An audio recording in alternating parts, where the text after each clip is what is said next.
Ассаламу алейкум достар. Каналыма қош келдіңіз. Сіздермен бірге мен Назгүл. Бүгінгі жасайтын салаттарымыз мерекелік дастарханға арналады. Бұл салаттар өте дәмді салаттар. Сіздерге де жасап көруге кеңес беремін. Бірінші жасайтын салатымыз сельдь под шубой. Ең алдымен үккіштің үлкен көзінен картопты өткізіп аламыз. Кейін сәбізімізді өткіземіз. Одан кейін жұмыртқаны өткіземіз. Кейіннен қызылшаны өткіземіз. Селедка мен пиязды майдалап турап аламыз. Және екеуін жақсылап араластырып аламыз.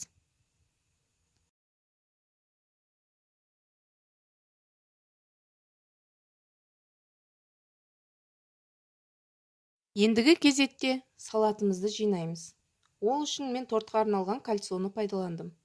Ең астына піскен картопты салып, тегістейміз.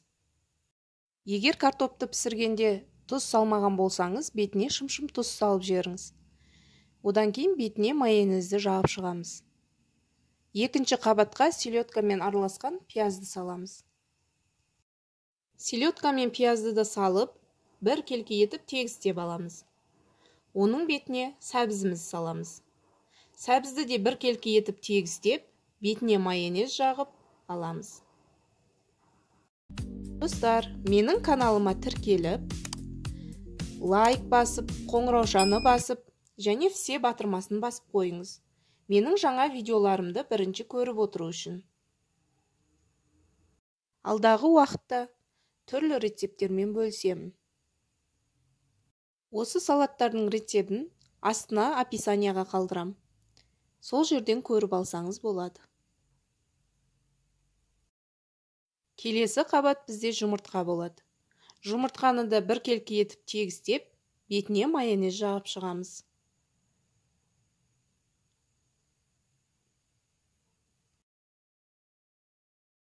Соңғы қабатқа қызылшаны саламыз. Қызылшаны да бір келке тегістеп, бетіне майонезін жағамыз.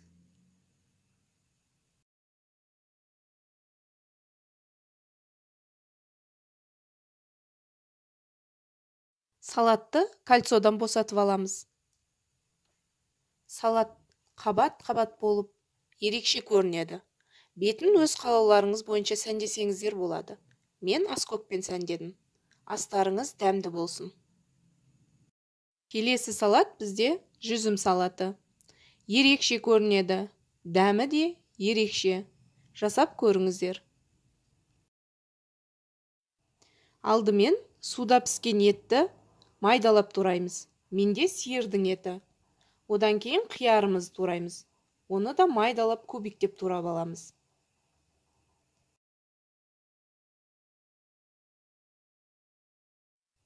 Одан кейін жұмыртқаны және сәбізді тураймыз.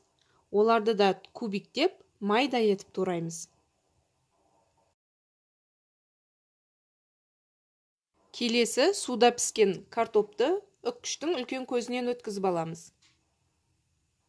Енді салатты жинауға кірісеміз. Салаттың ең астына үккіштен өткізілген картопты салып, жүзімнің формасына келтіріп аламыз. Және бетіне майонез жағып шығамыз. Екінші қабатқа етті саламыз. Етті де тегістеп, формаға келтіріп аламыз. Одан кейін қиярды саламыз. Қиярдың бетіне сәбізді саламыз. Бәрін тегістеп аламыз. Бетіне майонез жағып шығамыз. Одан кейін жұмыртқамызды саламыз. Оның да бетіне майонезін жағып шығамыз.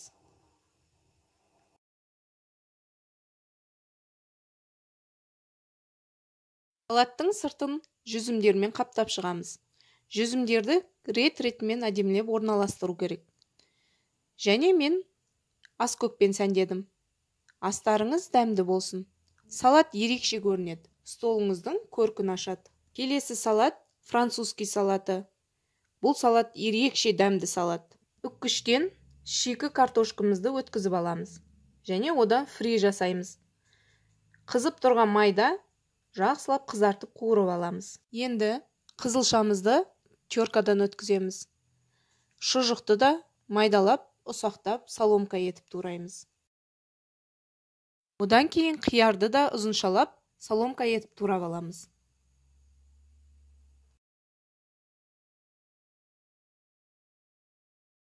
Алдымен тарелкаға қиярымызды саламыз. Оның жанына фриді қоямыз. Одан кейін үккіштен өткізілген қызылшамызды қоямыз. Оның жанына жүгері салып қоямыз.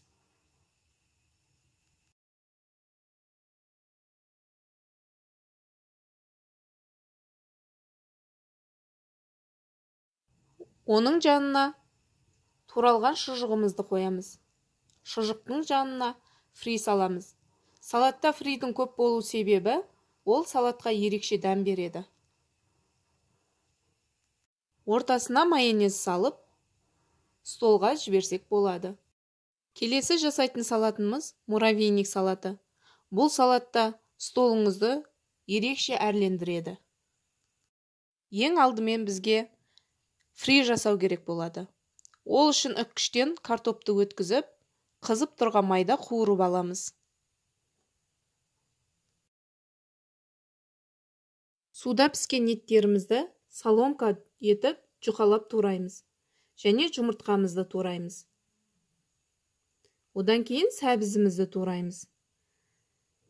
Келесі кезекте үккіштен піскен картопты өткіземіз. Салатты жинаймыз. Ең астыңғы бөлігіне піскен картопты салып, тегістеп аламыз. Бетіне майонезімізді жағып шығамыз.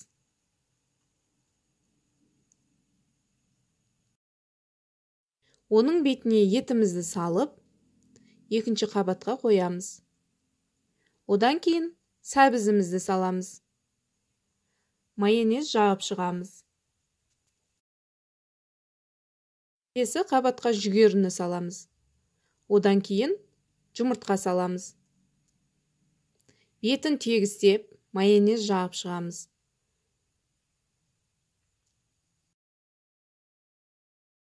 Соңында қуырылған картоптарымызды салып, салаттың бетін жабамыз.